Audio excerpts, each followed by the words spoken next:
Too exotic? Hello， 大家好，我是瓜皮儿，本期带来《死侍2》。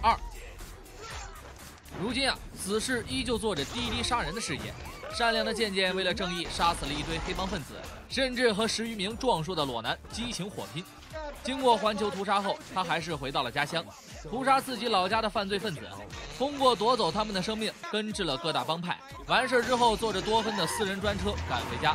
与渐渐相识叙旧的多芬已经有了遁入魔道的想法，他想成为一名杀手。渐渐扼杀了他这个危险的想法，回到了家，和瓦内莎一起过着纪念日。迟到了太久，不忘嘲讽了一手隔壁的玛莎。他送给了瓦内莎一枚高档的铅制成的纪念币，也是他们初识的信物。两人已经有了繁育后代的计划，甜蜜地躺在一起看着电影。这时头家突然找上了门，渐渐痛扁了杀来的人，却被漏网之鱼得手。瓦内莎也因为这颗子弹倒在了地上，停止了呼吸，失去了生活的希望。他只能绝望地抱着仇人同归于尽。握着这枚硬币，渐渐逐渐变得自闭，基友劝不了他，他回到了盲人奶奶家中，寻找一点生活的希望。瓦内莎的死让他陷入了自责，奶奶给他讲了生活的许多希望，但这个打击对他来讲实在是太大了。他试过让北极星撕咬，试过和杰瑟琳跳楼，但是根本死不了，甚至试图和狼叔告别后玩了一手自爆。不过这让他的意识来到了另一个空间，在这里瓦内莎依旧活着，但是他却可望而不可及。瓦内莎只告诉了他一句话：你的心不在正确的位置。还没有反应过来的渐渐就残肢断臂的被钢铁直男带回了 X 学院，他还是没有放弃拉渐渐入伙。不过弹头已经有了女朋友雪旭，钢铁直男也对他约法3章，不能杀任何人。然而渐渐根本不想听，他坐着查尔斯的轮椅四处闲逛，还当着 X 战警的面质疑节目没请演员。不过这还是不影响钢铁直男对他的慈悲之心。渐渐终于被打动，加入了 X 男。同时灭霸赶到了家，发现妻女双亡，是电索。愤怒的他选择了穿越时空逆转未来，电索来到了死侍的年代。此时胖若2人的马特忙着吹牛逼呢，电索不多逼逼，直接电疗了他。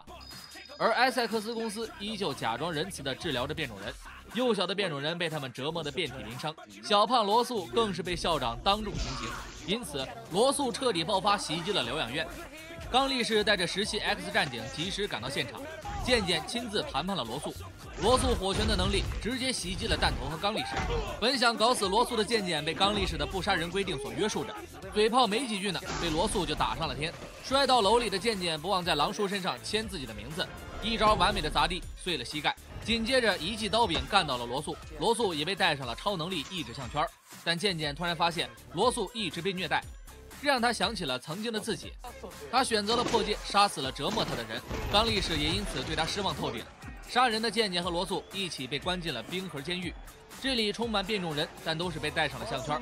由于项圈的缘故，让渐渐自愈能力迅速下降，身体也逐渐被掏空，癌细胞再次在体内迅速发扬光大。罗素从小缺爱，甚至没人关怀，现在渐渐失去了自愈能力，也无法保护他。另一边，电索看到新闻上罗素被捕的消息，在个人仓库组装了一把满配的英雄武器。另一边，罗素和渐渐已经打成一片。为了保护罗素不被欺负，渐渐被暴揍一顿，恢复不了身体，让他生不如死。此时电索杀进了监狱，未来就是罗素烧烂了他的家，害死了他的妻女。门口的守卫根本不是他的对手，打个响指的功夫全部都撂倒。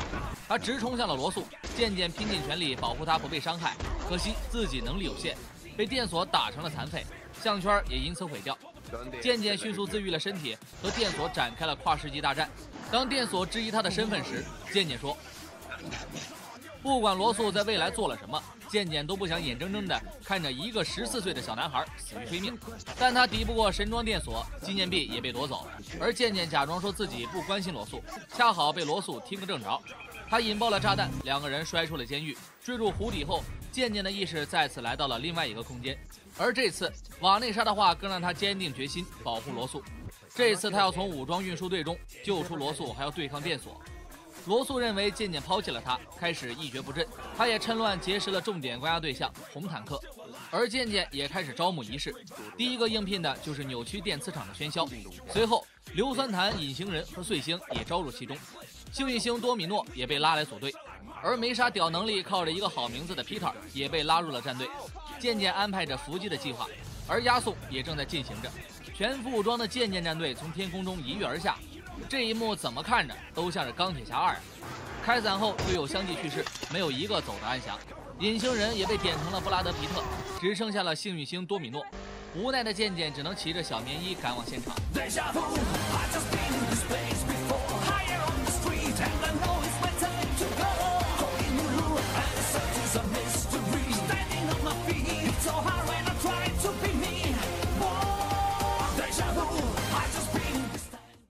多米诺也幸运地劫持了运输车，电索杀到了车上，准备弄死罗素。幸运女神单挑电索，健健也驱车追击，还好及时赶到救下多米诺。健健双刀砍子弹，可惜子弹全部打中了身体。逃出来的罗素偷偷放出了红坦克，冲击之下，运输车摔成了烂铁。扭正了脑瓜的健健继续安抚着罗素，这次罗素已经不需要他的帮助了。健健也被红坦克撕成了2半。罗素决定带着红坦克去埃塞克斯复仇。回到盲人奶奶家后，健健的小腿逐渐长出了新的。电索突然不请自来，他希望健健能够帮助他阻止惨案的发生。如果今天罗素杀了校长，那么他在未来会成为十恶不赦的杀人犯。健健同意帮助他，但是他却决定改变罗素的想法。能对抗红坦克的人，健健第一时间想到了钢铁直男，他立马赶到了 X 学院，请求他的原谅。可钢铁直男的心已经被健健伤得透透的了，他们只好自己去迎战强敌。罗素已经开始追杀校长，可他们过不了红坦克这一关。渐渐太阳下山呼唤术并无卵用，被蹂躏的无法还手时，钢铁直男当然是选择原谅他呀。两人不计前嫌，并肩作战。重量级选手展开了皇城 PK， 渐渐手握搬砖拍向了杂兵。此时罗素即将痛下杀手，他们两人赶来阻止了他。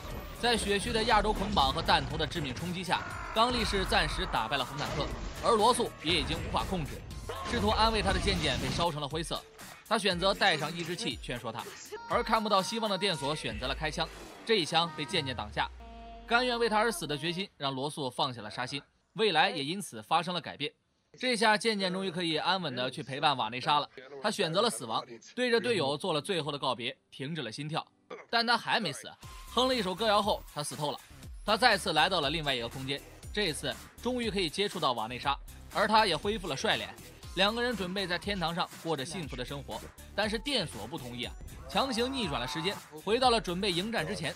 电索将纪念币还给了渐渐，放在了心脏上面。同样的剧情过后，渐渐挡下了致命一击，但这次硬币挡住了子弹，电索用自己的回家过年车票救了渐渐。大团圆的结局，可恶的校长被多芬撞得暴毙，他终于踏出了杀手的第一步。所有人各回各家。片尾里面，弹头修好了穿越手表，渐渐因此回到了过去，救下了女友，救下了皮特。他还来到金刚狼的时代，替自己的偶像杀死了11号，顺便不忘提醒狼叔履行和自己同框的誓言。最后，渐渐杀死了接绿灯侠的瑞恩·雷诺兹，顺便抱了抱河北省来的渣渣。本期节目到这里就结束了，欢迎关注订阅瓜皮的栏目，感谢您的收看。